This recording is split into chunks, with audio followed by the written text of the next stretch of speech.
Okay, here we are about a month after I posted my first video about the grotto, the university. What have they done now? It looks like they took down the sign I had posted about asbestos, and they're replacing the signs. They've changed this from a type 2 enclosure now, where you have to wall it off where this fence is and provide a negative air to keep the asbestos away from the track here. Changed it into a type 1 now, where you can go in as long as you put plastic on the ground. Instead of saying no entry, it says only authorized entry. You can still see the flags where Pynchon did their survey looking for asbestos, and again found none of the stuff that I found in there twice now. So I guess what they've done now is they've gone and let some contractors in here, and they're starting to lay some 3-inch conduit across the ceiling, I guess for some cabling. And some people did call because they were inside that area and called the safety office. I'm not sure who else. I talked to the contractor. He said that the safety office came down here and told them just put plastic on the mud. It's a type 1 now, and it's safe to go in there. It's safe to go on top of that mud. As long as you've got this plastic here, you're not going to disturb anything. So you can see where they've kind of gone over that fence that no one's supposed to go over and running their conduit on the plastic. And now what EHSO is telling them, the Environmental Health and Safety Office, is telling the contractors that there's trace asbestos in the mud, under the mud. So as long as you put plastic on top and you don't dig it up, everything's perfect. Keep in mind, this is the area where I got 21 hours of exposure from walking on top of the mud. I mean, maybe I'm wrong. Maybe these guys are right. And it's almost believable, except for two things. Number one, when I did first find this asbestos in here, and I brought the environmental safety guys down, I was finding so much of it on the surface that they actually told me to stop looking. And number two, they're saying that it's in the mud, and as long as you don't dig, it's okay. However, again, over here in the mud are more chunks of the stuff lying right on top. Hard to see with the camera. I'm going to bag it, and I guess if need be, I'm going to have to get a sample taken and prove it's the same stuff that they say is in here.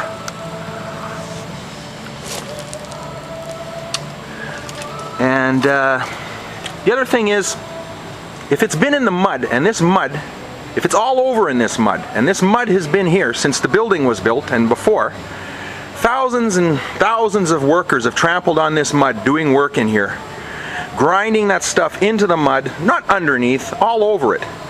And you know, like throwing something like that plastic sheet down on top of that, that's a major asbestos release episode. It's just coming out. This isn't stopping it, coming out onto the track. I mean, another major release episode.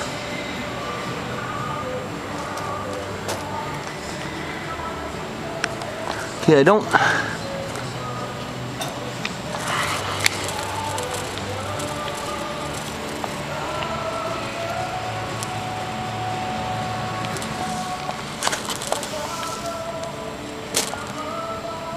You can almost see it with the flashlight. It's the lighter colored stuff right at the top of the light there.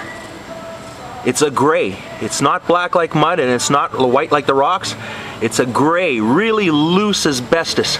And I'm finding it again in here on the surface. Oh. Do these people realize that if it's on the surface and you step on it, you're making it go all over this building?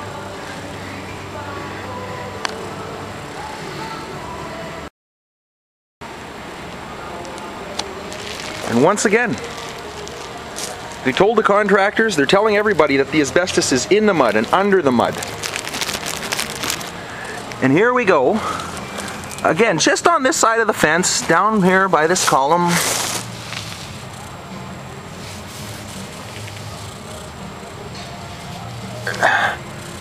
Look at this chunk. Look at this chunk.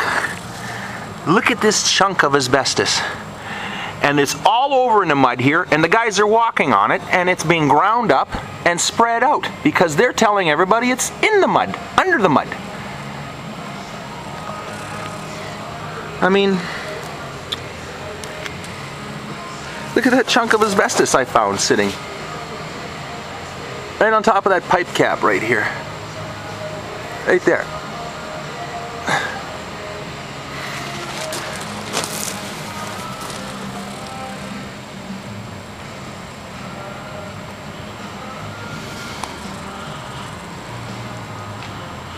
There's another piece, I can't believe it.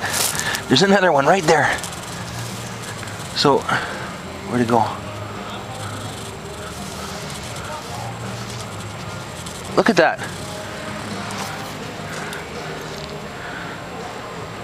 Two pieces now. Two pieces. I looked in just 5 minutes. The 5 minutes that I've been here, I found two chunks right on top. So, I mean, it would be nice to believe that, yeah, they're right, and it's underneath the mud, and these contractors are not spreading that asbestos out into this track. You know what? I have a funny feeling that they are spreading it. And that's not even the worst of it all. The worst of it all is that it actually flooded in here. 2 summers ago, it flooded 3 times from this corner, through all of this mud, along the track, through all those buildings in the middle to the other side of the building. Now, if the asbestos is that I'm finding in here has been ground up by workers, and it's really friable stuff like that, it's all over the building. It's under the track. When people are running around, they've got to be knocking some of it up into the air.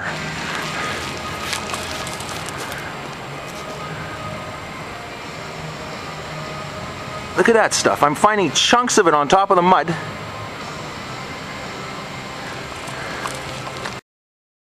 So I guess that's what it's like when you own all the toys and it's your sandbox. You can have the guys here that tell everybody everything's safe, that the asbestos is actually underneath the mud, not in it. You can have contractors working in here while people are running around the track and mixing it up. And I'm just one guy, and I guess I don't match a whole office full of people who say it's safe. However, how come I can find it right on top? How come I can find it right on top? And how come I found so much in here that EHSO told me to stop looking? Something doesn't make sense here. Somebody's lying. Okay, what we have here is some paperwork and a little food for thought. Here's the University of Manitoba work order where I had to go in the grotto to remove the sump pump and the lines in that mud. The hours during the day. Keep in mind, during these days there were also children down there from University Mini U playing with archery by the green netting that I showed you. There's people running around all the time. Here's the stuff I found. This is an environmental analysis from Pinchin. Suspect soft board debris in the gritty grotto. Here we go. Chrysotile, asbestos, 5 to 10%. Crocidolite, 10 to 25%. Those chunks that I found, those fluffy chunks, are loaded with asbestos. Okay? This here is a exposure record that shows that I got 21.5 hours estimated of exposure working down in that mud. Okay, working in the mud in the northeast corner of the Frank Kennedy basement by the track. Inhalation of asbestos fibers. It was documented that I was exposed at the same time. And you can see from the videos how far away the kids were and how far away the running track is and which way the wind's blowing. Nobody else was ever told. I wasn't the only one exposed that day, nor on any other day after that they let people down there once they knew about it. Just some food for thought.